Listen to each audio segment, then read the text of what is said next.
Don Teodoro ha dado la orden de comenzar el espectáculo. Para mí es una satisfacción dar la bienvenida a mi querido Gustavo, que tanto admiro y que tanto admiramos todos. Describirle sería absurdo. Yo lo único que digo es que es un filósofo extraordinario, pero extraordinario en toda la amplitud de la palabra. A veces contradictorio, clásico y moderno, en fin, una combinación perfecta, a veces polémica, y para mí pues objeto de una gran admiración. Le sigo siempre y no tengo más remedio que coincidir con sus ideas, porque claro, la superioridad se impone.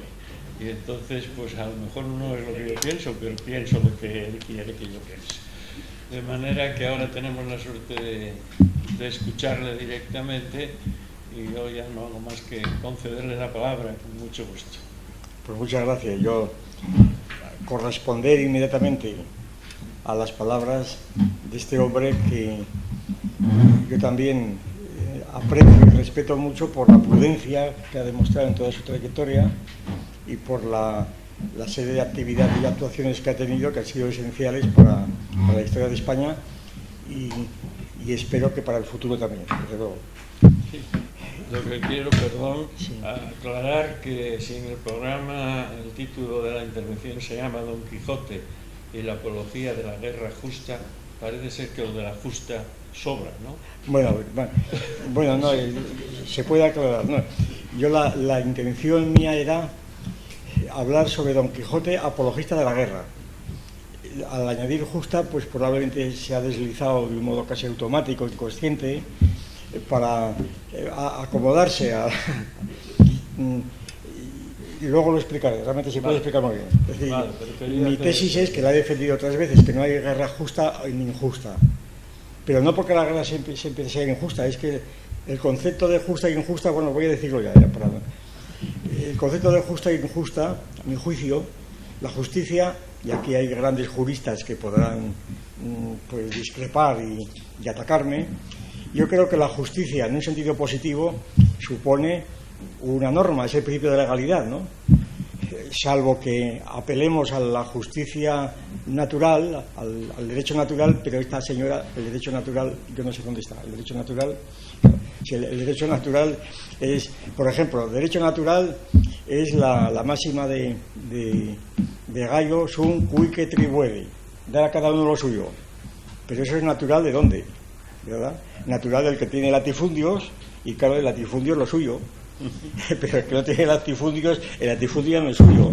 Y además siempre te basta hacer un repaso por los diferentes sistemas de áreas culturales, y entonces resulta que en China, por ejemplo, una hija mía viene de China ahora, que está metida en la exposición esta internacional que van a hacer en China el año 2010, creo. Pues venía asombrada de cómo en Shanghái 300.000 chinos de unos barrios de allí han recibido la orden fulminante de trasladarse a otro barrio, claro, porque allí no hay propiedad privada. Y entonces, sencillamente, sin rechistar, trasladan un movimiento de masas de semejante envergadura para hacer los terrenos de la Expo. Claro, entonces allí, ¿qué es lo suyo? ¿Verdad? Y además están muy contentos, por lo visto, porque van a mejorar, a un barrio mejor. De manera que entonces, esto quiere decir que entonces a mí me parece que lo justo y lo injusto, el jus, ¿verdad?, derecho positivo. Por tanto, para que la guerra fuese justa e injusta, harían falta unas normas que deslegitimasen la guerra. Y todos recordarán aquella famosa polémica que corrió todos los años 20, iniciada por el presidente Wilson, precisamente, bajo cuyos auspicios se fundó la Sociedad de las Naciones. Aquella polémica que intervinieron pues personajes de primer orden. Yo recuerdo pues un tal Walter Lippmann, el famoso columnista, pues intervino Dewey, el filósofo, etcétera. A mi juicio, el que dio en el clavo fue Walter Lippmann, y realmente, en cierto modo, pues zanjó la cuestión. Se trataba de deslegitimar a la guerra. Claro, la guerra, tal como se venía practicando desde siglos, sencillamente bastaba que cumpliese unas condiciones formales, como es declaración previa, pues casus belli, etcétera, en el momento que una potencia declaraba la guerra ya estaba legitimada, vamos, no se planteaba, estaba ya planteada. Entonces se trataba de deslegitimizarla. ¿Ante quién? Hacía falta un tribunal internacional de justicia que dijera esta guerra es injusta. Pero este tribunal de justicia, según Walter Lippmann y todo lo demás, pues era imposible constituir. Es imposible. ¿Por qué? Pues porque el Tribunal Internacional de Justicia tenía que estar soportado por una potencia que hiciese cumplir sus sentencias, porque si no el tribunal era un puro foro académico para dar informes sobre lo justo y lo injusto, ¿verdad? Ahora, ¿qué potencia, concretamente Estados Unidos, iba a aceptar una sentencia en contra de su propia declaración de guerra? Era imposible. Y entonces, pues el Tribunal Superior de Justicia, pues hasta ahora no existe la mejor respuesta a esta situación es que, como sabemos, a finales de los años 30, después del Tratado de París, aquello de Briand, Aristide Briand y demás, pues inmediatamente a los pocos años se declaró la Segunda Guerra Mundial. O sea, aquello quedó completamente patas arriba. Y los tribunales internacionales de los que actualmente se habla, en los que sueña, por ejemplo, el juez Garzón, ¿verdad?, en ser presidente del Tribunal Internacional de Justicia, para impartir la justicia de un tribunal que al parecer viene directamente del Espíritu Santo, porque naturalmente no está soportado en ningún Estado, que a veces es una pura ficción. Entonces son tribunales sobre el papel. Y por tanto, ¿quién deslegitima la guerra? Cuando la guerra del Irak famosa, yo recuerdo, yo intervine en la polémica directamente, particularmente la Izquierda Unida, quienes decían que la guerra era ilegal. La guerra del Irak era ilegal. A mi juicio era tal ignorancia la que con ellos manifestaban. ¿Era ilegal en nombre de qué? Decían de la ONU. Pero bueno, si en la ONU están los 5 grandes y basta que no ponga el veto para hacerla legal. Es decir, basta sencillamente que se haga y ya está legalizada, ¿no? Entonces, porque el derecho internacional, pues el derecho internacional es una ficción, porque el derecho internacional no tiene consistencia propia, es una serie de acuerdos bilaterales, incluso la ONU no se puede salir, puede entrar, sobre todo el derecho de veto. Entonces, ¿qué quiere decir ilegal? A mi juicio no quiere decir nada. Es el derecho natural, bueno, eso es demasiado. Total, a mi juicio, la distinción entre guerra justa e injusta tenía sentido pues en la época de Vitoria, de Sepúlveda, claro, cuando había un derecho internacional que ellos contribuyeron precisamente a codificar y demás, que eran simplemente las normas de la Iglesia, que es precisamente la que inspiraba o apoyaba las guerras, concretamente el derecho de los españoles a entrar en las Indias, ¿no? Y entonces, pues ¿qué ocurría? Que entonces había una guerra justa e injusta porque había un consenso internacional de lo que era justo y lo que era injusto, ¿verdad? Retirado ese consenso, entonces yo creo que la distinción es puramente metafísica, pero que en cambio se puede sustituir por otra, que a mi juicio es más práctica y más real, que es guerras prudentes e imprudentes. Una guerra prudente, siempre partiendo naturalmente, una guerra suponiendo que la guerra es siempre un conflicto entre estados, naturalmente, porque si no hay estados yo no creo que se pueda hablar de guerra, es otra cosa. La guerra es un conflicto entre estados y entre sociedades políticas constituidas como estados. Es decir, una lucha o un conflicto entre tribus o entre regiones, pues no es guerra, es otra cosa diferente. Es decir, que si la guerra es entre estados, pues a mi juicio, si el Estado se guía por la eutaxia, es decir, la eutaxia en el sentido aristotélico generalizado, ¿verdad? Entonces, una guerra será prudente si contribuye a la eutaxia del Estado, es decir, al mantenimiento, al sostenimiento del Estado. De manera que si una guerra, por ejemplo, una guerra defensiva, pues compromete la propia eutaxia del Estado invadido, y el Estado, en virtud de su norma de que la guerra defensiva es justa, si entra en la guerra será imprudente y por tanto estúpida, porque no solamente será invadido, sino que será arrasado si resiste. Entonces aquí la justicia o la injusticia no significa nada. Viceversa, si hay una guerra ofensiva, si la guerra ofensiva pues determina el fortalecimiento de la eutaxia del Estado que la declara, entonces la guerra será prudente, y si no será imprudente. Por lo tanto, yo creo que lo de justo e injusto es una cuestión, a mi juicio, puramente metafísica, pero la cuestión positiva es la guerra prudente o imprudente. Bueno, pues esto lo quería decir yo con lo de Don Quijote, apologista de la guerra. podríamos añadir prudente, pero claro, si decíamos prudente no había nada que hacer, ¿verdad? Bien. Pues entonces lo que yo quiero decir es lo siguiente. Bueno, primera advertencia: yo no soy absolutamente experto ni erudito en el Quijote, ¿eh? Eso que quede por delante, sobre todo para que lo sepan bien los profesores de literatura que están aquí presentes.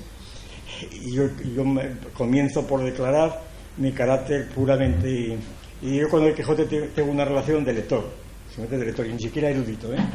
Efectivamente, como soy ya muy viejo, pues llevo leyendo el Quijote pues 60 años, ¿verdad? Eso desde luego, y frecuentándolo, pero un poco como cuando llevas 80 años escuchando los conciertos para piano y orquesta de Mozart, ¿verdad? Es decir, sin ser experto en ellos, en este sentido. He leído algunos libros sobre el Quijote, como natural, obligadamente, pues desde Unamuno, Ortega, Sánchez Albornoz, Américo Castro, Clemencín, cosas de ese tipo, ¿no? Pero tampoco en plan erudito, simplemente por interés desde el momento. Quiero decir, por tanto, que aquí yo lo que voy a hablar de Don Quijote no es absolutamente ninguna tesis de carácter erudito o científico, sino simplemente pues lo que me han pedido, unas impresiones que yo tengo del Quijote sobre este punto acerca de la guerra, ¿verdad? Eso es todo lo que quiero decir. Bien, otra cosa es en el debate, y otra cosa es que entremos en el debate y que yo pueda responder no ahora sino más adelante, ¿no? Porque claro, lo que voy a decir yo creo que está bastante bien fundado. Eso sí, es decir, que no estoy aquí haciendo... No, yo creo que está tan bien fundado que será muy difícil que algún erudito me lo rebata. Eso también lo creo, ¿eh? Vamos a decir las cosas claras. Pero que no respondo que en este momento tenga yo los argumentos precisos de carácter filológico para responder. Bien. Maraval, por ejemplo, pues también lo he leído como natural hace años. Bueno, pues vamos a ver. El planteamiento es el siguiente.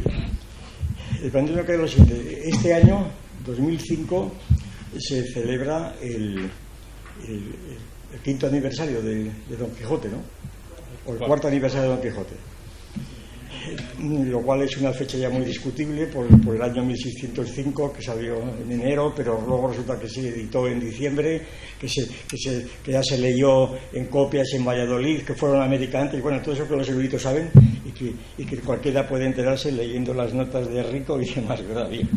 Y entonces celebramos este año, pero al mismo tiempo este año es un año en donde, por circunstancias políticas, la paz está completamente puesta como norma de toda la sociedad internacional, ¿verdad? La paz, particularmente por la guerra del Irak, las manifestaciones en favor de la paz. A mí me tocó en Barcelona, y entonces me asombré un día viendo en la diagonal pues masas ingentes de monjitas y de curas y de colegialas con velas, ¿verdad?, pidiendo la paz. Y al mismo tiempo, el otro lado, pues masas enormes del Partido Comunista y de Izquierda Unida, etcétera, también pidiendo la paz. Yo decía, qué convergencia tan admirable de opiniones, ¿verdad? Ya hay un clamor universal de la paz, ¿verdad? La paz, queremos la paz. Es más, en Castilla-La Mancha, en un lugar de La Mancha, ¿verdad?, como se considera a Don Quijote como suyo, siendo presidente el actual ministro de la guerra, el señor Bono, entonces, porque entonces era presidente de Castilla-La Mancha, lanzó, creo que fueron 16 millones de euros, no me acuerdo bien, para celebrar los acontecimientos del Quijote como símbolo de la paz y de la tolerancia. De manera que están celebrando los acontecimientos del Quijote. Don Quijote es el símbolo de la paz, de la humanidad y de la libertad y no sé cuántas cosas más. A mí me parece muy bien que quieran levantar la bandera de la paz, pero vamos, que escojan a Don Quijote, ¿verdad? Que escojan a San Juan de la Cruz o yo qué sé, o no sé, San Juan de la Cruz no creo más. Y entonces también en un debate del otro día también yo sugerí a los amantes de la paz evangélica. Claro, el Papa está muy bien que quiere la paz, porque mi reino no es de este mundo, esto es la paz evangélica, la paz de San Agustín, la paz de Fray Luis de León, etcétera. Pero la paz, así pedida la paz, pues ahora intentaré analizar el asunto. Yo creo que es una de las ideas más necias, más bobas que se pueden imaginar, porque absolutamente estúpida, vacía, ya lo veremos. Entonces, la idea de la paz, pues aplicada, me parece de todas formas bien que la mantengan. Yo no me meto con ello, Pero lo que me parece totalmente inadmisible es que se escoja a Don Quijote como símbolo de la paz, ¿verdad? Y de la tolerancia. Basta recordar el retablo de Maese Pedro como símbolo de intolerancia, cuando saca la espada y empieza a destruir toda la hacienda de Maese Pedro. ¿Qué tolerancia está ahí Don Quijote, verdad? Es decir, no tolera ni siquiera una representación, y no digamos la guerra, empezando por él mismo, que fue que tuvo que marchar de España por un lance que tuvo, ¿verdad?, de cuchillo, y después que estuvo en la Invencible, que estuvo en Lepanto, que estuvo en varias batallas, y entonces que estuvo muy contento de haber estado en ellas, y que constantemente estuvo hablando de la paz, efectivamente de la paz. El fin de la guerra es la paz, pero claro, esto es una frase de Aristóteles, y entonces hay que ver a lo que dice don Cervantes, bueno, Don Quijote, y qué es y qué es lo que quería decir Aristóteles, al que sigue puntualmente Cervantes, ¿verdad? Y entonces los señores anotadores de Don Quijote, de estas últimas ediciones que ha hecho el Instituto Cervantes y demás, pues se ve que lo de Aristóteles se lo han soplado, porque nada más citan, alguna vez cita esto, dice de Aristóteles, pero no han leído Aristóteles, eso se nota a la legua.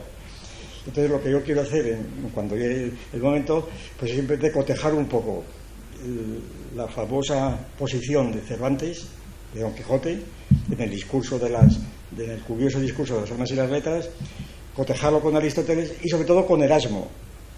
Claro, la erasmomanía que nos gastamos aquí en España es impresionante, ¿no?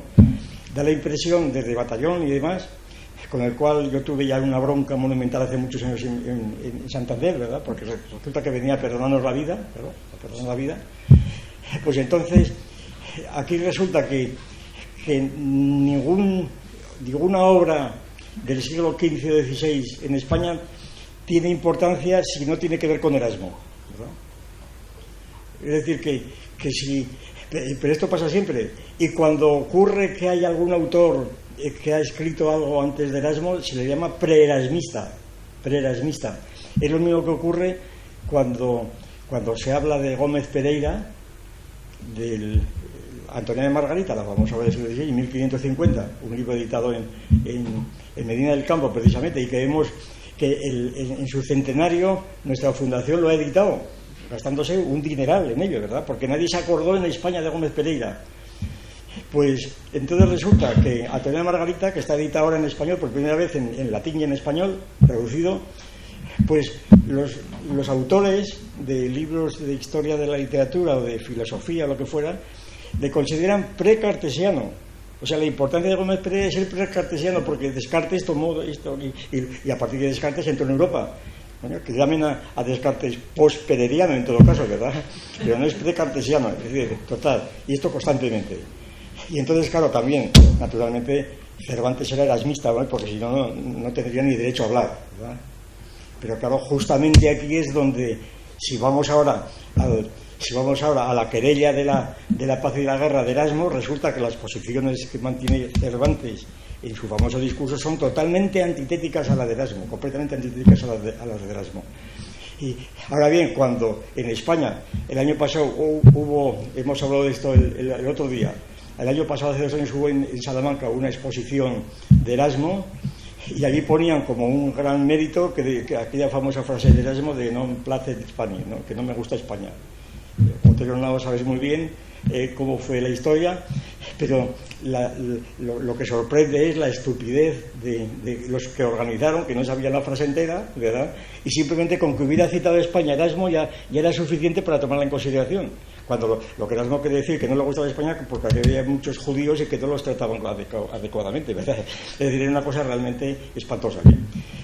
Pues un poco esta es la historia. Total, la interpretación que voy a dar yo aquí de Don Quijote es, pues, su base, o quiere ser de carácter totalmente político, puramente político.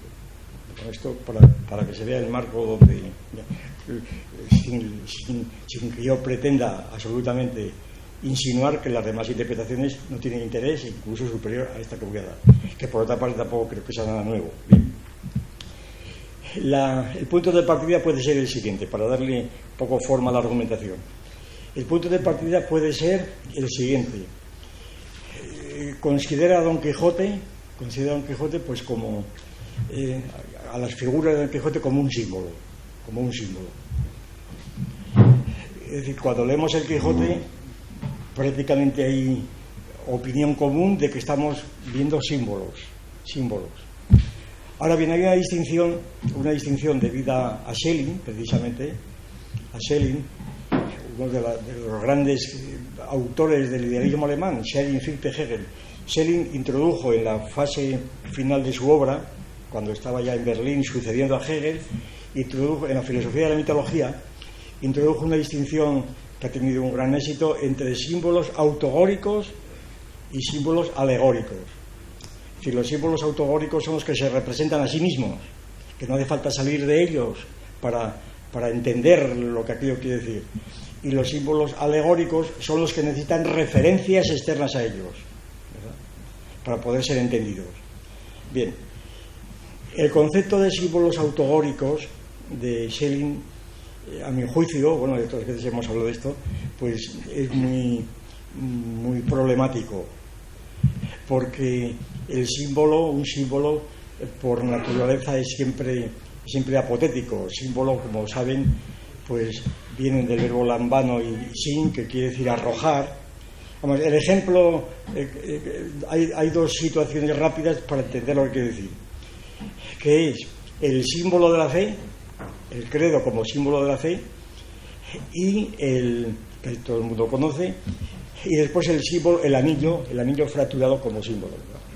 Es decir, un anillo se fractura después de un banquete de bodas, se fractura el anillo para que la mitad del anillo pueda, o de una llave o de una cerradura, pueda servir al cabo de los años para identificar, para casar otra vez la pieza que se ha roto en dos. Es decir, el símbolo tiene una referencia corpórea, tiene que ser un cuerpo lo que está allí. Y entonces el símbolo no es nada espiritual o cosas de ese tipo, no, tiene que ser un cuerpo. El símbolo de la fe, ¿en qué sentido se habla de símbolo de la fe? El credo, pues el credo rezado por una comunidad en donde alguien recita una parte del credo, el otro le contesta, y entonces es el símbolo de la fe porque es el símbolo de las propias partes de esa comunidad que está rezando una especie de letanía y que está unida precisamente, pero unida físicamente, no espiritualmente, físicamente rezando una cosa que es común a ella. Por lo tanto, es el símbolo de la fe que tiene esta comunidad. Entonces, el símbolo es, en principio, alegórico. El símbolo siempre remite a algo distinto de él. En el caso del Quijote, Don Quijote remite a cosas distintas del texto.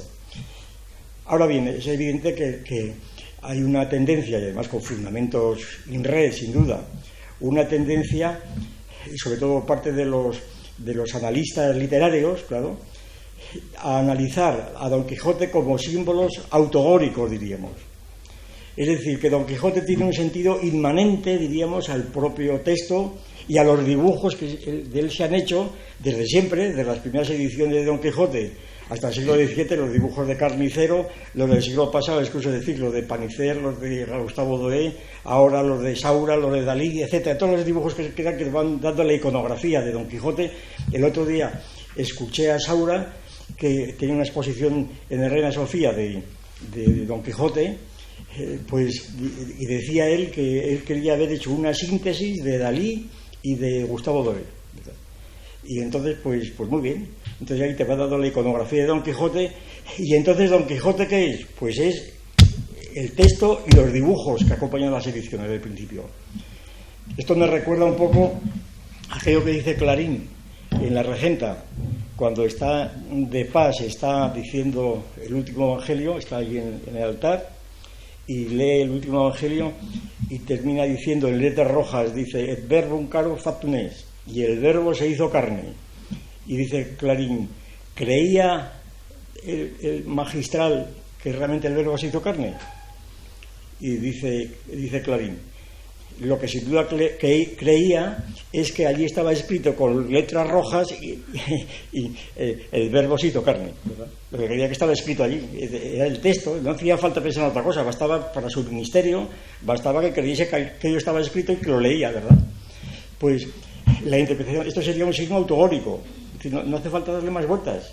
y para que funcione la misa y todo el oficio no hace falta más, basta que simplemente que se diga esto y se apliquen las consecuencias. En el sentido este, Don Quijote sería inmanente, tendría un sentido puramente inmanente, y esto es, creo yo, la principal consecuencia, o mejor dicho, las principales implicaciones de esta interpretación del Quijote son aquellas que son comunes, que interpretan a Don Quijote como una especie de querella interna con los libros de caballerías. Es decir, hay unos libros de caballerías, Don Quijote, según unos pues acaba con ellos, otros no acaba, porque los libros de caballerías siguen publicándose, pero en todo caso Don Quijote está en dialéctica con los libros de caballerías, es decir, que son figuras literarias. Por tanto, se trata todo de una inmanencia autogórica, porque son signos que se van citando unos a otros, que si Palmerín, que si Amadís, ¿verdad? Está todo bien. Más aún, se podría apoyar, porque esta argumentación no la he visto utilizada por los eruditos, pero se podría alegar en favor, pues, vamos a ver, unas palabras que dice el Ventero en la primera parte 32, cuando está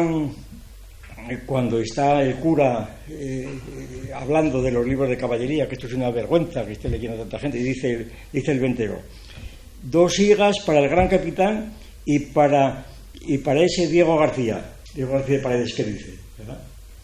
Porque el cura le dice que por qué no leen las biografías del gran capitán y don Diego García de Paredes, que son reales, es decir, que ya no se recogen, no se circunscriben a los papeles, a los libros, a los dibujos, sino que son figuras reales. Y dice el Ventero: 2 higas para el gran capitán y para ese Diego García, que dice. Le replica el Ventero al cura, que está atacando esos libros mentirosos, llenos de disparates y devaneos, y defendiendo a los libros que relatan héroes reales, como Gonzalo Hernández de Córdoba o como Diego García de Paredes. Bien, entonces, claro, parece que en el propio Quijote Cervantes tiene conciencia de que hay un plano literario puramente, los libros de caballería, y que hay un plano real, que son libros de historia y de héroes reales, ¿verdad? Claro, el que mantiene la interpretación autogórica del Quijote, pues naturalmente ya todo eso es extraliterario, esto está fuera de contexto, y hay que interpretar a Don Quijote en la dialéctica del libro de caballerías. Bien, eso es, además este punto de vista resulta muy fértil, pues que ha dado lugar a toda la erudición principal que tenemos sobre Don Quijote, desde luego. Ahora, yo creo que al lector actual de Don Quijote los libros de caballería le tienen completamente sin cuidado. Es decir, ¿quién ha leído el Amadís o el Amadís de Gaula, el Palmerín, ¿verdad? Esas son cosas absolutamente que las conoces a través del Quijote, como las conocían ya en el siglo XVII, cuando se dejaron de leer los libros. Y que si Don Quijote tiene importancia, no es porque se meta con los libros de caballería, sino se mete contra las caballerías, que es muy distinto, ¿no? Y entonces, y las caballerías son reales. Es decir, el gran capitán es real, como es real Carlos V o Hernán Cortés, etcétera, que son los que conocía, o don Juan de Austria, que son los que conocía Cervantes directamente, ¿no? Es decir, que la lectura pues alegórica del Quijote, yo creo que es tan legítima como la otra, y por otra parte ha sido constantemente practicada. Así que tampoco es que realmente lo que estoy yo contraponiendo es el exclusivismo de ciertos filólogos que pretenden circunscribir el Quijote al plano literario, puramente literario o imaginativo, el imaginario, que se dice, que es un concepto francés que ha entrado de lleno en España y ha hecho furor, ¿verdad? Como eso de mentalidad, las mentalidades, ¿verdad? Y además por vía marxista, que tiene las cosas bemoles, ¿eh? Lo de la historia de las mentalidades, bueno, se extendió como la pólvora entre todos los profesores de historia marxista, historia de las mentalidades, pero un materialista no puede hablar de mentalidad, eso es mentalismo, ¿verdad? Eso ni siquiera los behavioristas lo admiten, pero ¿qué más da? Entonces, la historia de las mentalidades y la historia del imaginario. Entonces, el imaginario no sé lo que es. El imaginario debe ser una facultad espiritual que al parecer tenemos y que produce imágenes. Bueno, las imágenes son las de Gustavo Doré y demás. Además, no son imágenes, son las que están pintadas. Porque las imágenes que puede tener cada cual yo no las conozco, ni las puedo conocer. Entonces, es hablar por hablar. Si usted tiene una imagen de Don Quijote, bueno, será la que ha visto usted, ¿verdad? Y cuando a alguien se le aparece la Virgen, me remito a una polémica que tuve yo con la egregia doña Pitita Ridruejo, ¿verdad? Pues doña Pitita Ridruejo dice que había visto la imagen de la Virgen. Digo, no, usted lo que ha visto es una estampita que le vio en su pueblo y esa es la imagen que tiene usted de la Virgen. Bien. Bueno, total, que desde el punto de vista no tautogónico, sino alegórico, Don Quijote tiene que ser inmediatamente referido a referencias, lo que llaman las referencias reales, corpóreas. Ahora bien, aquí viene un punto importantísimo que nada más yo he esbozado aquí, porque ya verán que la cosa es muy, muy importante, yo creo que es importantísima, y que está prácticamente, por lo que yo sé, que soy un ignorante, pero por lo que yo sé, está intacta por completo. Es la siguiente. Primera tesis. Una figura, Don Quijote o Sancho o el que fuera, una figura nunca existe aisladamente, es imposible, totalmente imposible, es un principio general. Una figura siempre existe coexistiendo, porque existir es coexistir con otros. Es imposible. El hombre volante de Avicena, ¿no? Era un ser que estaba él solo flotando en un espacio vacío, sin sentir ninguna sensación de tacto, ni de calor, ni de frío, ni de ver nada, ¿verdad? Y sin embargo, decía Avicena, este individuo flotante tenía la conciencia de que existía. Muchos ven el antecedente del cogito cartesiano. Claro, eso es pura metafísica, ¿verdad? Un individuo que está flotando, ¿dónde flota? Nada, es que no se puede ni presentar, ¿verdad? Es una antiguaya completamente, aunque siguen explicando los profesores de filosofía semejantes majaderías, ¿no? Entonces, el cogito cartesiano, que produce espasmos, ¿verdad? Algunos profesores, yo pienso, luego existo. Esto lo dice Descartes, como sabemos, después de haber hecho la duda metódica y decir, esta estufa que ve aquí, y además Descartes, que está en plena guerra de los 30 años, está en el frente, ¿verdad? Entonces, esta estufa que ve aquí puede ser una alucinación mía, estas paredes están en son, todo, es decir, me he eliminado todos mis sentidos y me he quedado únicamente con el que yo pienso, y esto ya no puedo dudar de que luego pienso, luego existo. Claro. Lo que ocurre que Descartes ha hecho, visto desde nuestra perspectiva, ha hecho lo que se llama una deprivación sensorial, que se hace ahora experimentalmente, es decir, mediante aislamiento del individuo en una cámara donde se elimina la sensación de tacto, de vista, de oído, etcétera, y entonces el individuo que está en estas condiciones dice, pienso, luego existo. No, se queda dormido. Se queda totalmente dormido. Y entonces, y si permanece un poco más de lo debido en esta situación, pues vienen unas perturbaciones cerebrales tremendas, ¿verdad?, que hay que inmediatamente remediar. Es decir, que el individuo aislado, el cogito ergo sum, es una idea puramente metafísica que es imposible. Coexistes con otros. Por tanto, la figura de Don Quijote coexiste con otra. Por tanto, las referencias de un Don Quijote aislado, yo en principio las descartaría totalmente como carentes de sentido. Sin embargo, hay ciertas interpretaciones del Quijote. Una me acaba de llegar, por cierto, la recibí hace 3 o 4 días, de un psiquiatra de Madrid, que además es muy amigo mío, catedrático de psiquiatría en Madrid, emérito. Digo emérito porque los que no son eméritos no creo que se dediquen a escribir sobre el Quijote ahora, si son psiquiatras, ¿verdad? Bien, es una investigación interesantísima por otra parte. Bueno, este señor sostiene lo siguiente, que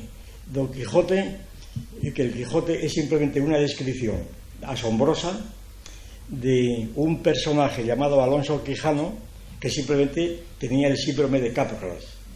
Es un síndrome conocido por los psiquiatras muy bien, descubierto en los años 20, en donde los sujetos pues se identifican con otro distinto que él, ¿verdad?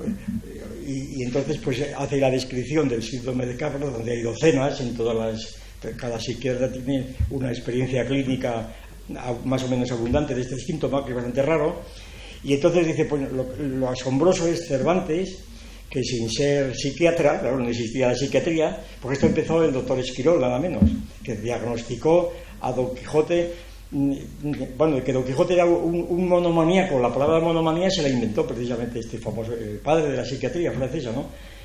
Era un individuo dotado de una monomanía de tipo paranoide. Por esta vía va este otro intérprete, el doctor Alonso, se llama Alonso, como Alonso Quijano, por cierto, no sé qué tendrá que ver una cosa con la otra, pero esto es para los psiquiatras, ¿no? Y entonces, pues don Quijote sería absurdo, según él, sería totalmente absurdo el hablar de Don Quijote. El personaje central, el protagonista del Quijote es Alonso Quijano, que es el que padece la enfermedad. Y por tanto, lo demás son delirios a través de Alonso Quijano. Y luego, al final, cesa el delirio, se cura y entonces ahí termina el Quijote. Por tanto, para un psiquiatra lo que interesa es Alonso Quijano. Es decir, ¿por qué razón un individuo como Alonso Quijano pues ha tenido este delirio, ¿verdad? Y estos delirios de metamorfosis, de identificación, cosas que van tratando de diagnosticar y comparándolas con otras. ¿Sí? Claro, entonces Alonso Quijano sería la referencia. Y se dice, bueno, y por otra parte, Alonso Quijano es bien sabido, pues el Bartolo famoso que cita Menéndez Pidal, un individuo de los entremeses que también sentía, leyendo el Romancero, al parecer quedó, y que Cervantes lo pudo conocer, pues quedó totalmente fascinado por el Romancero y adoptó pues ademanes y palabras de los caballeros de los romances, ¿verdad? Que también es otro síntoma de paranoia de los psiquiatras.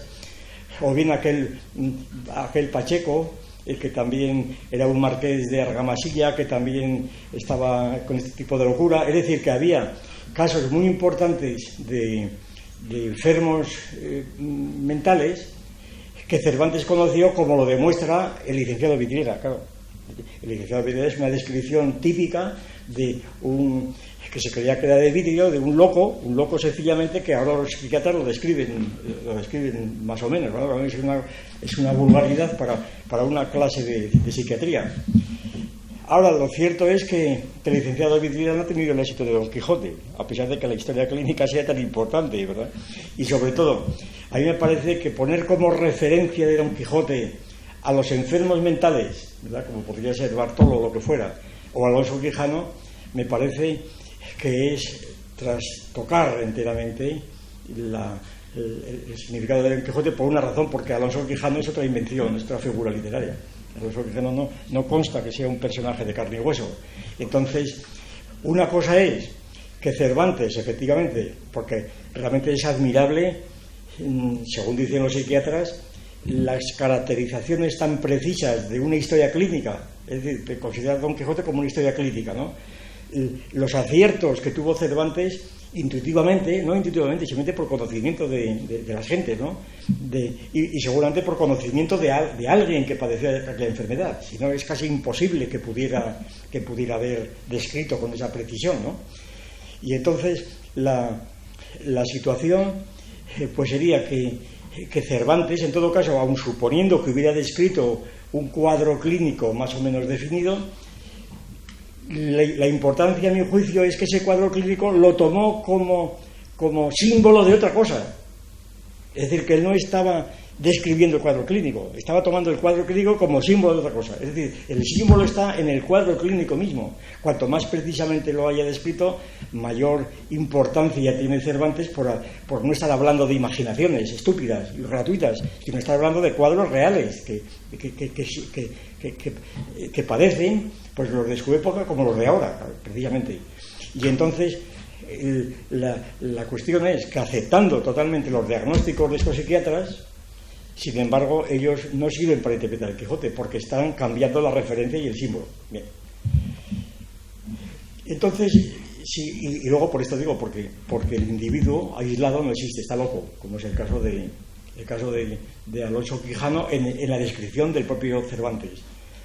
Si partimos de que un individuo siempre coexiste con otro, claro, la interpretación habitual, y lo que voy a decir es una cosa que todo el mundo aceptará, creo, es que Don Quijote está siempre unido con Sancho. ¿No es esto? Es Don Quijote y Sancho. Bien, esto ha hecho furor. Es que es Don Quijote y Sancho. Ha hecho furor. Y entonces Don Quijote y Sancho, pues Don Quijote está unido con Sancho. ¿Qué quiere decir esto? Pues esto quiere decir, desde el punto de vista, de cuestiones que aquí no voy a suscitar, que se está utilizando un esquema dualista de personalidad. Es decir, un esquema dualista que tiene una tradición muy antigua, que tiene, por ejemplo, la tradición gnóstica, la tradición de gnósticos, Ormuzd y Arimán, más conocida en España por Maniquea, los maniqueos, que son las famosas parejas de la antigüedad, Adán y Eva, pues qué sé yo, Castor y Polus, los dioscuros. La pareja puede ser armónica o desarmónica, el caso de Castor y Polus.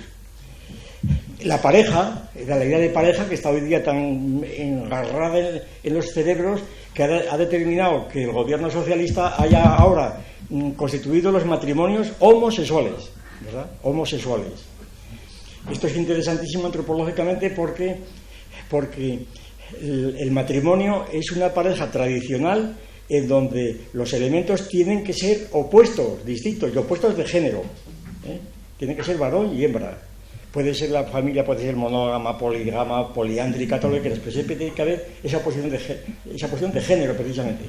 Claro, cuando se rompe esa oposición y no hay oposición de género, sino que son homosexuales, entonces la estructura desaparece completamente, es otra cosa distinta, es otra institución diferente, que únicamente, pues, no sé si hay algún pariente que me perdone, el ministro actual de Justicia, que tiene una frente muy estrecha, ¿verdad?, pues que le oí todas las declaraciones, pues habla de eso como si tal cosa, ¿verdad? Es un cretino completamente. Bueno, lo digo en público y además quisiera que me denunciasen para poderlo decir ante un tribunal, ¿verdad?, que se enterase más la gente. Es decir, es realmente indignante, ¿verdad?, que digan, no, esto no tiene importancia, no lo va a tener. Si esto era para derribar a un gobierno íntegramente, haber perturbado completamente una institución. Yo he explicado 11 años antropología, y entonces, conociendo un poco cómo está el patio, eso es intolerable, totalmente intolerable. Sin embargo, pues ahí estamos, ahí se ha tolerado. Entonces, esa oposición desaparece. ¿Qué pasa entonces? Bueno, y por supuesto, ya los más en escritos, en notas del Quijote, que estos días se leen por ahí, dice Don Quijote y Sancho, la gran adquisición, la gran intuición, penetración de Cervantes, que describió Don Quijote y Sancho, porque la pareja es fundamental en la humanidad. Allí está Adán y Eva, ¿verdad? Allí está también, pues qué sé yo, Castor y Polus, eso no lo dicen, ni siquiera saben qué es Castor y Polus, pero en fin, porque Castor y Polus están juntos precisamente para luchar continuamente, ¿no? Precisamente porque son iguales. Es decir, Castor y Polus es equipugnare visis sum. Castor y Polus fueron vistos luchando en sus caballos. El mito de Santiago, como saben, Santiago y San Millán, que están juntos en el caballo, es decir, este es un mito que sigue las parejas. Lo que pasa es que alguna vez aparecen tres, aparece San Jorge por medio, la cosa se complica, pero bien, vamos a cambiar de conversación. Aquí es la pareja de Santiago y San Millán. El otro día estuve en San Millán y efectivamente allí otra vez el cura nos dijo lo mismo. Ahí se ve en San Millán con espada flamígera, pero claro, Santiago tiene la espada recta, pero los dos se juntan en la batalla de Simancas, etc. también. Bueno, total que estas parejas se siguen. Y también, claro, es el gordo y el flaco, es Sherlock Holmes y el Dr. Watson, y es Asterix y Obelix. Ahí la cosa ya cambia un poco, claro, porque resulta que Asterix es pequeñajo y Obelix es gordo y es al revés, pero es lo mismo, son parejas.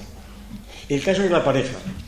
Y entonces se dice, bueno, pues la pareja son parejas complementarias, claro. Y claro, es clarísimo. Esto ya lo dijo Schelling y los alemanes, y ahora es el tópico. Claro, es clarísimo, es el idealismo y el realismo. Claro. Don Quijote es el idealista y el otro es el realista. Y yo lo que pregunto a este señor es que qué entienden por idealismo y realismo, ¿verdad? Pero ¿qué quieren decir con eso? Idealismo y realismo. Hombre, es bien claro que Don Quijote pues olvida familia y hacienda y se lanza allí al campo. ¿Y qué hace Sancho? Lo mismo. Exactamente lo mismo, ¿verdad? Exactamente lo mismo. Es decir, y es que Don Quijote no busca enriquecerse. Sí, Sancho gusta enriquecerse, entonces no es idealismo y realismo, son intereses diferentes, intereses distintos, ¿verdad? Totalmente distintos. Es decir, esta oposición y las contrastes que se hacen, pues son tan débiles como esto de idealismo y realismo. Idealismo que es político, o realismo de qué. Más bien, las relaciones, o una de las oposiciones que están funcionando, es el hombre docto, como Don Quijote, que que tiene lecturas, que sabe de la astronomía, que puede mantener una discusión sobre los ecuatoriales y los epiciclos y demás, y Sancho que no sabe nada de esto, ¿verdad? Que simplemente es la luna y el sol y no sabe nada más. Pero es una diferencia, pero en cuanto a estas actitudes de espíritu y de esforzamiento, exactamente lo mismo. Don Quijote, Sancho quiere el poder, hombre, cuando está en la ínsula, pues Sancho no quiere el poder, porque dice, no, yo lo que quiero es a ver si tengo un válido que gobierne y yo me llevo todo el dinero, ¿verdad? Lo dice claramente. Ahora, quiero el poder, dice, quiero la gloria para que la Teresa Cascajo, pues pueda ir a misa y sentarse en el sitio donde se sientan los hidalgos, es decir, en la derecha, no en la izquierda, ¿verdad?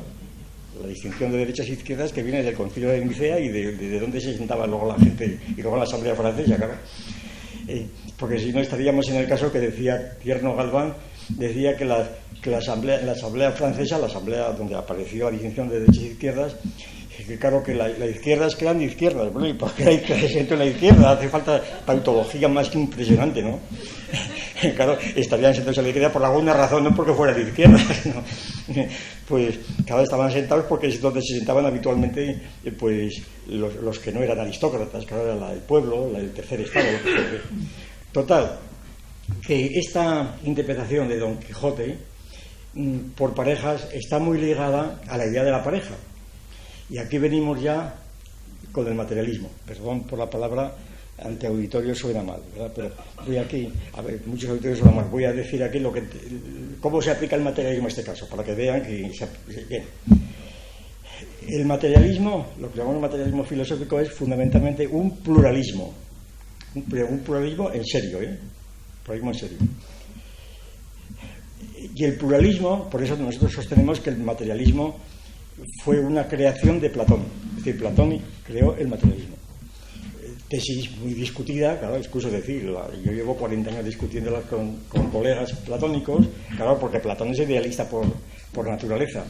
Y sobre todo cuando se habla del amor platónico.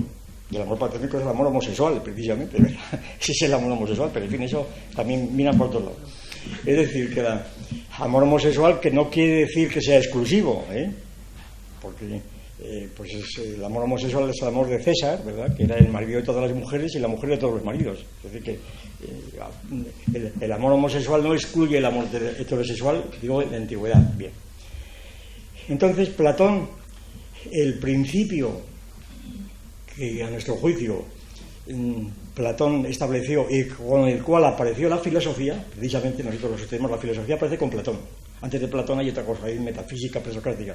Platón es el que crea la filosofía a partir precisamente de las matemáticas, de los números irracionales. Entonces Platón introduce en el sofista el famoso principio de Simploqué. El principio de Simploqué tiene dos, ya verán que todo esto tiene que ver con lo que estoy diciendo, no crean que me voy por las ramas, estoy pensando únicamente en Don Quijote, No es que la gente dice, ya se está yendo por las ramas, el que se va por las ramas es usted, claro, que todavía no sabe lo que voy a decir. Entonces, el principio de Simploqué tiene dos partes. Primero, que el que diga que nada está relacionado con nada, corta el razonamiento. Es decir, si las cosas están dispersas, desconectadas unas de otras, no se puede razonar. Eso lo dice Platón como tesis fundamental de los sofistas. Y el otro principio todavía no ha penetrado, porque yo todavía conozco constantemente a gente que sostiene este principio, pero todo está relacionado con todo. ¿Se dan cuenta? Todo está relacionado con todo. Ese es el principio que mucha gente sigue todavía, pero al decir gente, digo gente como Einstein, ¿verdad? No digamos con este que va en la silla de ruedas, Hawking, ¿verdad? Hawking, estos sabios, ¿verdad? Y, en fin, ¿para qué parar? Es que eso es decir, si empezamos con el doctor Ochoa, y etcétera, etcétera, ¿verdad? Bien. Todo está relacionado con todo. O como se dice, todo está en todo y viceversa. Que ahí realmente sale, ¿verdad? Todo está en todo y viceversa. Pues este es el principio que Platón niega totalmente. Dice Platón, si todo estuviera relacionado con todo, no podríamos conocer nada. Es el principio de discontinuidad. Y este es el materialismo. Porque el principio de todo está en todo es un principio teológico, monista. Es decir, la realidad es única, las partes son partes como de un organismo panteísta, por ejemplo, donde todo está relacionado con todo. Nada se mueve sin que Dios lo quiera, y esto ocurre porque esto ocurre, etcétera, etcétera. Eso es lo que Platón niega en el Principio de Simploquei. Es el pluralismo radical, en el sentido de que ciertas secuencias o cadenas de acontecimientos no tienen que ver con otras, totalmente, aunque tengan que ver en parte. Tienen ritmos distintos. Esa es la idea del materialismo fundamental. Cuando utilizamos un esquema dualista, el dualismo es una forma de monismo, porque si vemos una reunión, admitimos que no es uno solo sino dos, la pareja, entonces esa pareja, los individuos están o correlacionados con los otros, y si están correlacionados se definen en relación con ellos, es decir, son indisolubles, o son conjugados, que llamamos nosotros, son procesos conjugados, y entonces cada uno establece su relación a través del otro. Bueno, esto es más largo de decir, pero en fin, o son conjugados o son correlativos, y entonces resulta que cada uno está relacionado con otro. Es un poco la frase que se dice, vamos, la sabiduría popular, que habla de la soledad de dos en compañía. La soledad de dos en compañía. Dos es lo mismo que uno, prácticamente, porque o uno subordina al otro, ¿verdad?, o los dos sencillamente tienen necesariamente que diferenciarse, y entonces riñen como los dioscuros y son iguales, son enantiomorfos, son iguales pero incongruentes, ¿verdad?, como la banda derecha y la izquierda. La derecha y la izquierda no se pueden superponer en el espacio de 3 dimensiones, y entonces son indiscernibles, y si se les hace estar juntos, pues son totalmente contradictorios. Entonces Don Quijote y Sancho no pueden ser ni complementarios ni conjugados, y eso es una fantasía que se inventan los sociólogos o los psicólogos para hacer una interpretación barata de Don Quijote y decir bien. Y entonces, ¿a dónde voy? Pues verán ustedes ahora la razón por la cual comprenderán muchos que hemos estado hablando en la mesa, la razón por la cual yo soy católico, ¿verdad?, aunque sea ateo, yo soy católico. Una de las razones más profundas es que lo hemos estado hablando en la mesa y después. Entonces la situación es la siguiente, que no es la pareja, el par, ¿verdad?, el par, la estructura elemental de la coexistencia, que la estructura elemental es la Trinidad, Trinidad, 3. Y se dirá, bueno, ¿y qué más da 2 que 3? Pues sí, totalmente. Si usted tiene el principio de Simploquei lo va a ver inmediatamente. La Trinidad, que por otra parte tiene una tradición tan amplia como la otra,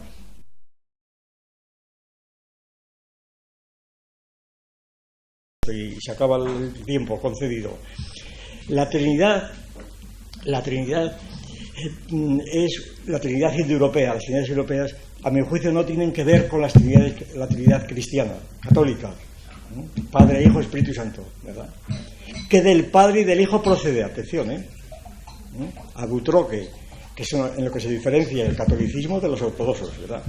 Padre, Hijo, Espíritu Santo, que del Padre y del Hijo procede. Bueno, de esto es excuso decir lo que hay que hablar. Yo particularmente les confieso que he estado bastantes años dedicados a teología de la Trinidad, porque es una de las cosas más interesantes que hay en cuanto a estructura social, claro, que está proyectada sobre el cielo, pero es facilísimo proyectarla sobre la tierra, ¿no? Bien, entonces, esta Trinidad, digo, es totalmente distinta de la dualidad, porque al haber 3 ABC, pues las combinaciones de AB, AC y BC forman pares de los cuales uno ya queda totalmente disociado del otro. Se forman coaliciones y con 3 ya aparece un juego totalmente distinto de 2. Ya aparecen estos ritmos independientes, es lo que se llama un simplejo, aparece la clase vacía. Bien, no hay tiempo de explicar esto. El simplejo es una estructura formada por 3 elementos, A, B, C, que se combinan en A, B, A, C, A, D, A, B, C y la clase vacía. Y todo ello forma la estructura más sencilla de orden 3, que está geométricamente realizada en el triángulo, por ejemplo, en un triángulo, pero el triángulo es un caso particular de simplejo, bien, y la Trinidad de otro, y se aplica a la sociología, bien. Entonces, a mí me parece que los eruditos debían interpretar a las figuras de Don Quijote no como dualidades, sino como trinidades. Y en el caso de Don Quijote, para abreviar, la trinidad más importante, bueno, estas trinidades por supuesto están a su vez engranadas, involucradas unas con otras. Cada elemento de una trinidad está involucrado con otras trinidades. Es decir, que la estructura de las dos ternarias, pues permiten reconstruir gran parte de la realidad sociológica, para hablar de esto, porque hay otras muchas cosas que aquí no son pertinentes. Y entonces, estas trinidades yo creo que es un esquema que está funcionando en Cervantes, en el Quijote, sin que Cervantes se haya quizá dado cuenta. Esa es la cuestión. La trinidad fundamental sería Don Quijote, Sancho y Dulcinea, ¿verdad? Esa sería la trinidad fundamental. Porque Dulcinea procede del padre y del hijo a la vez. Si recuerdan los momentos en que aparece Dulcinea, es Sancho quien hace a Dulcinea. Cuando Don Quijote no se atreve a ir a ella, y él tiene que ser él, y el que le hace constancia. Es decir, sin Sancho no hay Dulcinea. Es decir, no es que Sancho acompañe a Don Quijote, es que es el que hace a Dulcinea. Bueno, si tuviéramos tiempo leíamos todo el Quijote, pero todo el mundo lo puede leer o lo recuerda. Entonces, y por supuesto las trinidades de Don Quijote, el cura y el barbero. Y Sancho, Teresa Cascajo y la hija de Sancho, y así sucesivamente, ¿verdad? Van por tríadas. Y entonces esto da un juego increíble, pues para muchas cosas, de las cuales hablaré de algunas de ellas. Total, que desde esta perspectiva general, que en principio se mantiene en la pura inmanencia literaria de Don Quijote, si ahora empezamos a buscar referencias de Don Quijote, las referencias tienen que ser reales. Entonces, ¿cuál es la referencia de Don Quijote? Claro, algunos han dicho que fue Carlos V, en fin. Vamos a dejar esto. ¿Cuál es la referencia de Sancho? ¿Cuál es la referencia? Bien. Yo me atengo a este texto porque Fan, el famoso pues filólogo, lingüista o historiador de la literatura, como quieran, Fan, como recuerdan, interpretó a Dulcinea como el símbolo de España.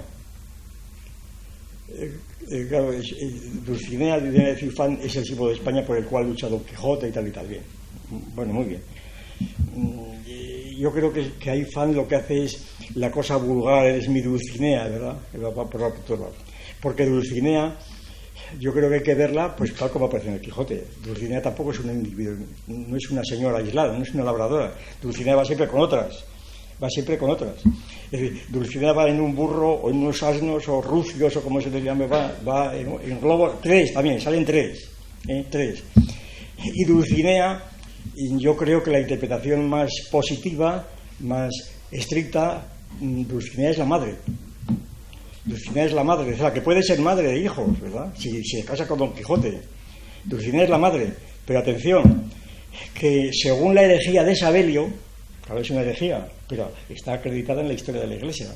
Sabelio sostuvo que Padre, Hijo, Espíritu Santo, de la Trinidad, que el Espíritu Santo era la Iglesia, la madre Iglesia, la madre Iglesia. Es decir, y esto es toda una teoría de la Trinidad, en fin, que en otros lugares la hemos analizado, sobre todo el sabelianismo, que el sabelianismo influyó después enormemente en Hegel, y quiero decir que no fue una herejía simplemente que quedase ahí muerta en la tradición, ¿no?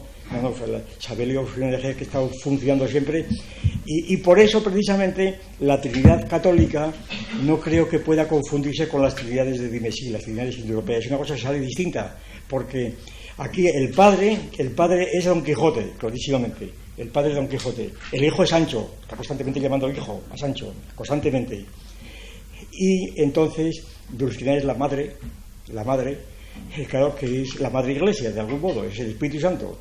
Y entonces esta Trinidad, claro, da mucho más juego para muchas razones, de las cuales expondré algunas de ellas. Bien, entonces, ¿cuál es la referencia de Don Quijote en general? ¿Cuál es la referencia? Bueno, yo me atengo, porque hasta ahora no hemos dicho referencias, hemos tratado de interpretar algunos personajes del Quijote en función de unas no de referencias, sino de unas estructuras. Bien, me atengo a... Vamos a ver si lo encuentro.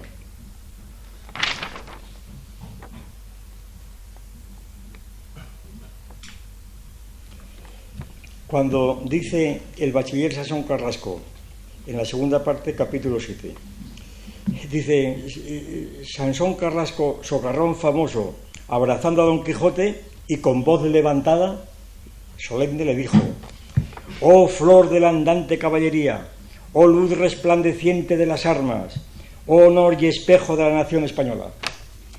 Aquí está dando la referencia claramente, vamos, de un modo inequívoco, está Cervantes dando inequívocamente la referencia a la nación española. Don Quijote es la nación española, no es Dulcinea, ¿no?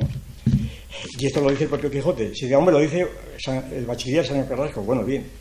Y lo dice de tal manera que si es flor y espejo de la nación española, pues entonces, si esto se toma mínimamente en serio, la lectura es política, necesariamente, porque la nación española es un concepto político, no es otro, no es un concepto antropológico, no es la nación española.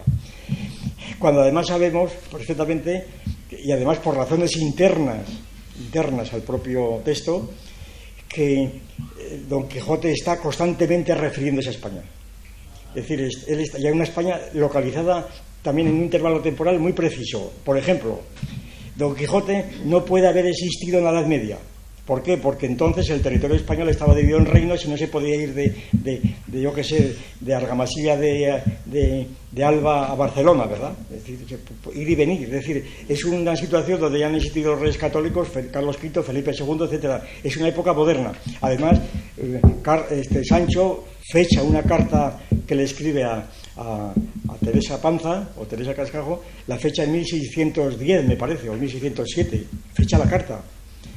Además, pues está hablando de don Juan de Austria, del rey Filipo III, etcétera. El intervalo temporal está perfectamente fijado en el texto, internamente, es decir, no pretende ser utópico, el lugar, ahí está la cuestión, el lugar está indeterminado, en un lugar de la Mancha de cuyo nombre no quiero acordarme, pero esto no quiere decir que no sea determinado. De hecho lo han determinado, ¿verdad? Lo han determinado, o pretenden haber determinado. Esto de Villanueva, esto que ha salido este año, que habían descubierto unos profesores de la Autónoma, habían descubierto el lugar, bien, pero eso es irrelevante, es como lo del loco del otro señor, ¿verdad? ¿Qué más da? ¿Verdad? Precisamente el que no quiere citarlo es Don Quijote. ¿Por qué? Porque está viendo, a mi juicio, Cervantes está refiriéndose a la España de su tiempo, pero con luz ultravioleta, por decirlo así. ¿Qué quiero decir con esta metáfora? Pues con una luz que no sea política, sino de la sociedad política. ¿Por qué? Pues por una razón, a mi juicio, muy sencilla. Cervantes se las amaña para que Don Quijote nunca tenga contacto directo con reyes, virreyes, etcétera. Uno, pues, casualmente en Barcelona, ¿verdad? Son personajes irreales, ¿verdad? Los duques de tal y cual son personajes irreales. ¿Por qué? Porque no quiere tratar de política propiamente. Está viendo la sociedad civil, diríamos hoy. Esto es otro cantar. Está viendo la sociedad civil que se ha creado en España, en donde hay gentes como Sancho que lo que quieren es el estado de bienestar, como ahora quieren los sindicatos obreros, quieren el estado de bienestar. Es decir, sus ansias revolucionarias se han parado precisamente en el estado de bienestar. Es decir, la seguridad social, los salarios, etcétera, etcétera, y ser sobre todo funcionario del Estado. Eso es lo principal. Bueno, Don Quijote no quería saber nada de esto, como natural. Está completamente fuera de esto. Sí, y entonces, por eso, la figura de Don Quijote resulta verdaderamente arcaica. Y entonces, cuando se habla del famoso discurso que da a entender de las armas y las letras, claro, la primera pregunta es: ¿qué armas? ¿Qué armas? Pues no son las armas de fuego, claro. No se imagina nadie a Don Quijote con un trabuco, ¿verdad?, en el caballo.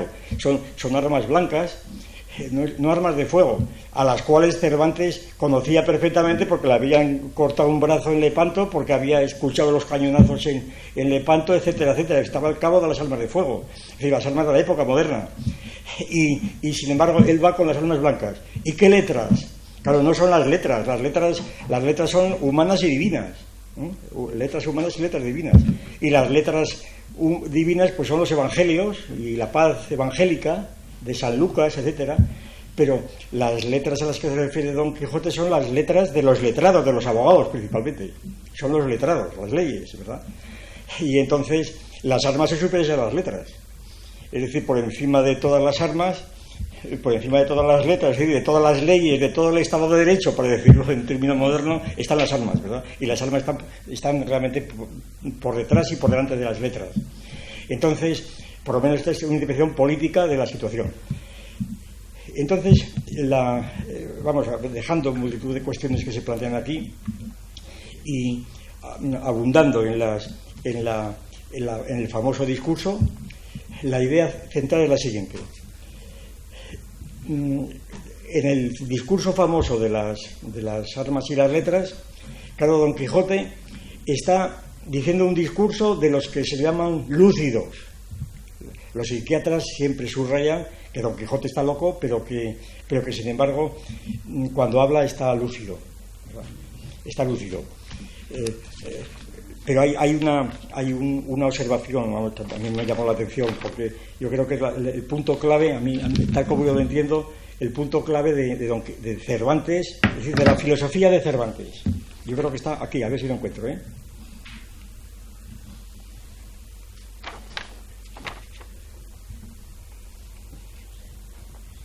Perdone, es que esto lo tenía yo de otra cosa y ahora no sé por dónde anda esto. Aquí está, bien.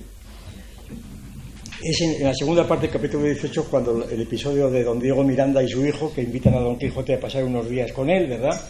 Y entonces Don Diego Miranda queda completamente asombrado de lo que habla Don Quijote, vamos, de que no tiene ni un punto de quiebra en su discurso. Entonces el hijo le dice que está loco. Y bueno, ¿en qué está loco? ¿En qué está loco? Dice, no, ¿y en qué consiste la locura de Don Quijote? Se dice, no, en sus discursos no, porque los discursos son perfectamente coherentes, racionales, vamos, de una precisión académica. Entonces está en la aplicación de los discursos, en los hechos que luego hace, que no hay coordinación entre lo que habla y lo que hace. ¿Cómo que no hay coordinación? Y aquí viene Don Diego Miranda. Dice, no sé lo que te diga, hijo. Y bueno, después de la discusión que tiene el padre y hijo, dice, no sé lo que te diga, hijo. Solo te sabré decir que le he visto hacer cosas del mayor loco del mundo y decir razones tan discretas que borran y deshacen los hechos. Yo creo que aquí Cervantes está dando en el clavo, ¿verdad? Es decir, los hechos no tienen sentido más que por lo que dices, por las palabras, que es la interpretación de los hechos que haces. Es lo que llaman los antropólogos hoy el punto de vista de tic y emic, ¿verdad? Pues los hechos que hace, que los puede ver cualquiera, y lo que dicen, resulta que los hechos son tan subordinados a lo que ha dicho que no hay contradicción, sino que al revés, los discursos borran a los hechos, es decir, borran la locura de los hechos, y los hechos empiezan a interpretarse de otro modo a través de los discursos, por tanto dejan de ser de un loco, ¿verdad? Esa es la idea. Y entonces, estos hechos que parecen de locos, pues habría mucho que hablar. Por ejemplo, para insinuar por dónde voy yo, vamos, pero que aquí no puedo exponerlo. Un momento en donde está acuchillando a los pellejos de vino y empieza a salir vino, ¿verdad? Entonces, claro, Don Quijote cree que es sangre. Y hay unos pasajes donde se tiene la impresión de que Cervantes está hablando de la consagración del vino y del pan de la Eucaristía, ¿no? Que era el mayor misterio de la cristiandad de los católicos durante el siglo XVI y XVII, cosa que realmente todavía muchos señores no se han enterado. El gran problema de España en relación con Europa fue el misterio de la Eucaristía, la transformación del pan y el vino en sangre y carne del cuerpo de Cristo. Hasta el punto, y estos son investigaciones que están en marcha, según las cuales la condenación de Galileo no tuvo nada que ver con el heliocentrismo y demás, con que si el sol estaba en el centro del mundo, que eso al cardenal de la Remino le traía completamente sin cuidado, ¿verdad? Habían ellos ya propiciado pues la difusión de Copérnico en Salamanca y en otros sitios. Eso no les interesaba nada y era perfectamente compatible con la Biblia, como el propio Copérnico, que era un canónigo, lo dio. Al parecer, la condenación de Galileo fue promovida por jesuitas españoles, precisamente, con documentos que se han descubierto hace pocos años, precisamente para desprestigiar a Galileo y evitar la propagación del atomismo, que hacía trizas completamente en la teoría de Santo Tomás sobre la transubstanciación. Es decir, si la hostia consagrada y el vino son átomos, entonces allí no puede estar el cuerpo de Cristo de ninguna manera. La teoría de transubstanciación desaparece completamente.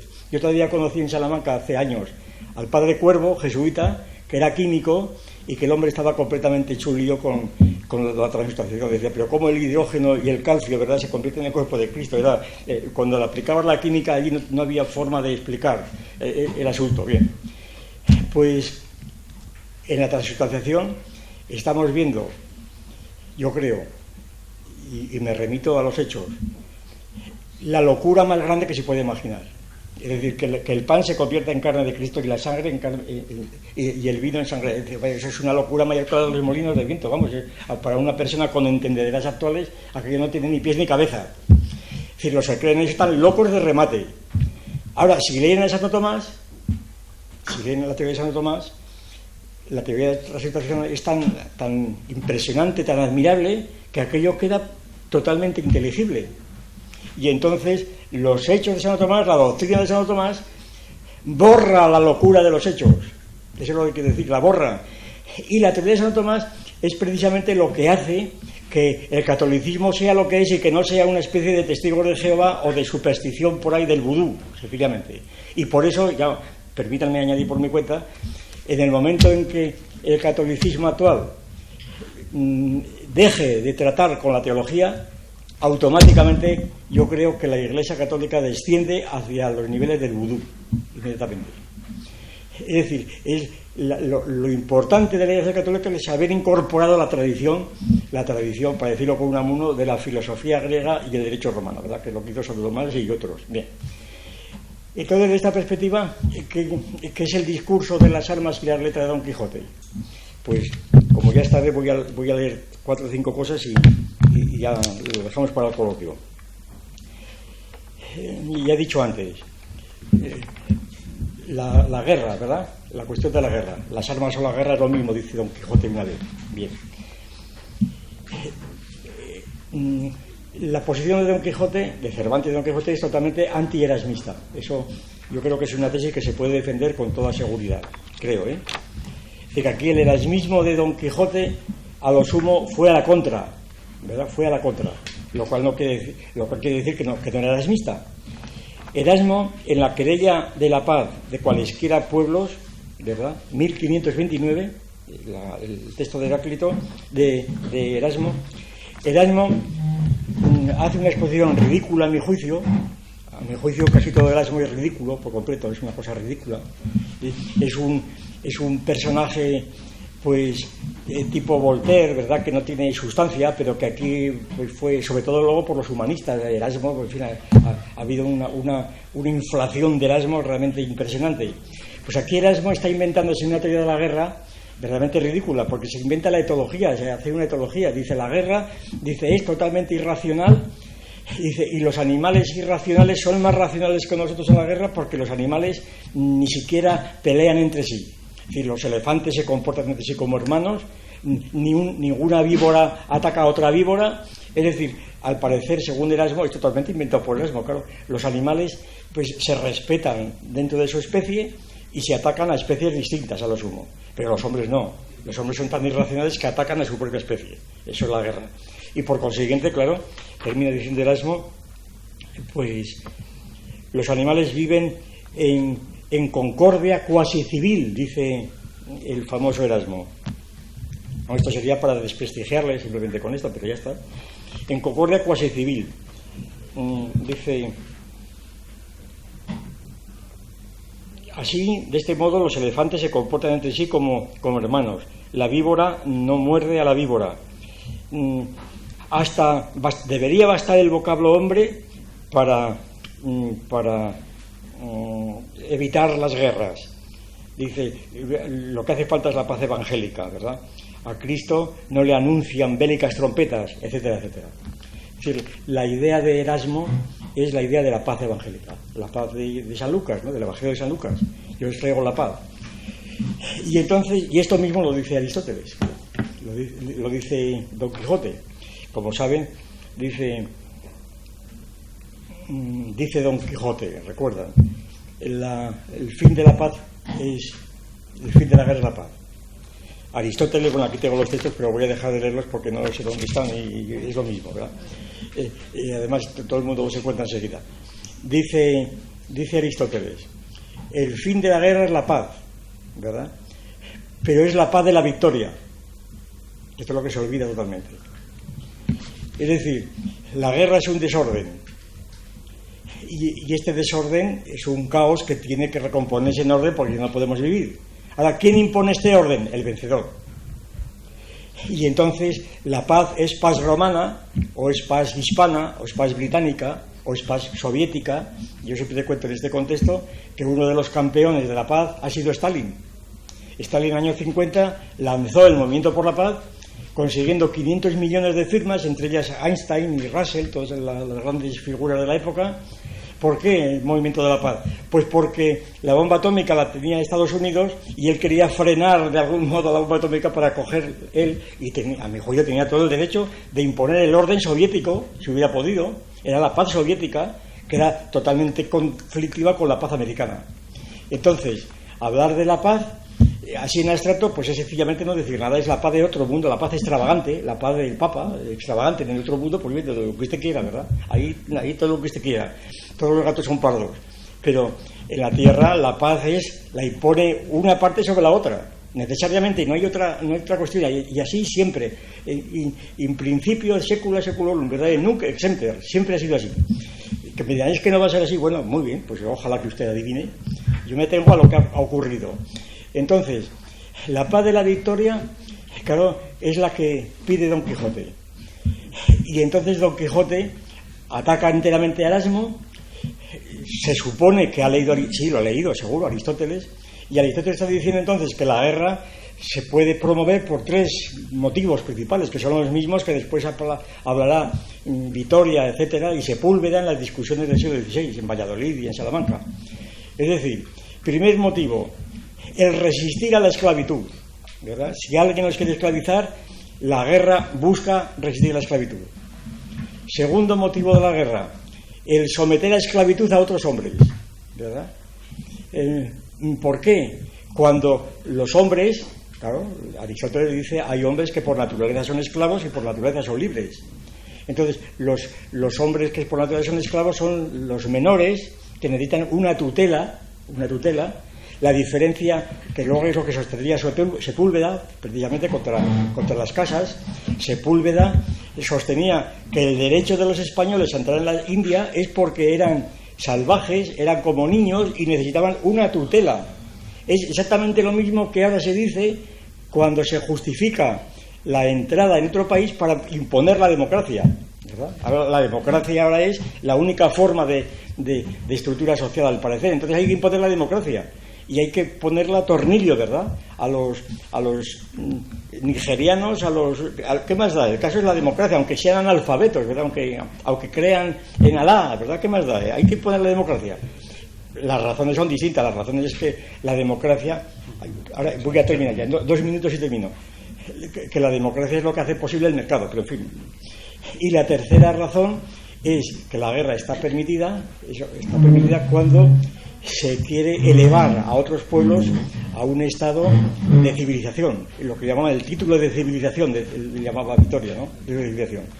Entonces, Sepúlveda todavía, que era aristotélico, claro, todavía, y que era pues una especie de consejero y de acompañante de Carlos V, Sepúlveda en el Demócrates Alter, ahí se ve claramente su posición, que es aristotélica pero muy suavizada, porque dice que no se trata de esclavizar a los indios, como se dijo al principio, que la justificación de la entrada en América de los españoles consistía en encontrar allí a los esclavos que por naturaleza necesitaban los españoles, según decía Aristóteles, ¿no?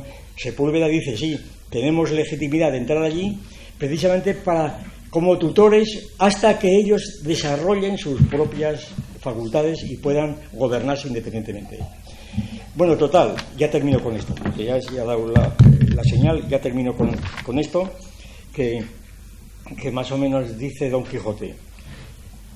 Ahora no hay que dudar, sino que esta arte, y Don Quijote en cambio dice, no, las armas son tan racionales como las letras, porque son obras del hombre, que es racional, luego las armas también son racionales.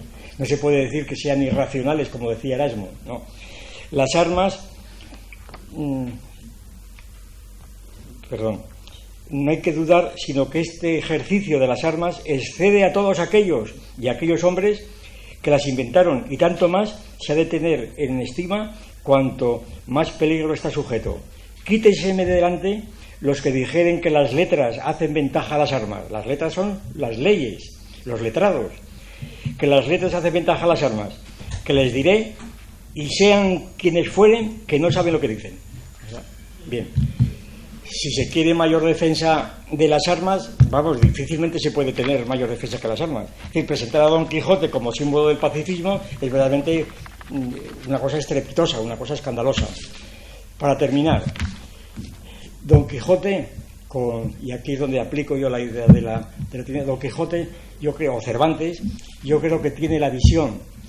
Don Quijote vive en un mundo secular. Don Quijote jamás se mete con la Iglesia, hemos topado con ella, pero vive en un mundo puramente secular. Lo que quiere es otra cosa. Don Quijote, que no tengo tiempo aquí de explicarlo porque se me ha ido el tiempo, lo siento mucho.